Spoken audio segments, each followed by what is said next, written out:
അസാധാരണമാംവിധം തീവ്രമായ ഒരു ഉഷ്ണതരംഗത്തിലേക്ക് പ്രവേശിച്ചിരിക്കുകയാണ്.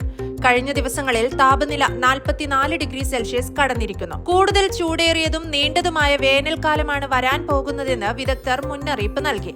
രാജ്യത്ത് നിലവിൽ ഒരു താഴ്ന്ന മർദ്ദം അനുഭവപ്പെടുന്നുണ്ടെന്നും ഇത് രാജ്യത്തിന്റെ പല ഭാഗങ്ങളിലും 46 ഡിഗ്രി സെൽഷ്യസിനും 47 ഡിഗ്രി സെൽഷ്യസിനും ഇടയിൽ ഉയർന്ന താപനിലയിലേക്ക് എത്താൻ കാരണമാകുമെന്നും ഒരുപക്ഷെ 48 ഡിഗ്രി സെൽഷ്യസ് വരെ ഉയരുമെന്നും നാഷണൽ സെന്റർ ഓഫ് മെറ്റീരിയോളജിയിലെ ഡോക്ടർ അഹമ്മദ് ഹബീബ് പറഞ്ഞു. ആഴ്ച മുഴുവൻ തീവ്രമായ ചൂട് നിലനിൽക്കുമെന്ന് പ്രതീക്ഷിക്കുന്നു. കഴിഞ്ഞ 50 വർഷത്തിനിടയിലെ ഏറ്റവും ചൂടേറിയ ദിവസങ്ങളാണ് വരാൻ പോകുന്നതെന്നാണ് സൂചന.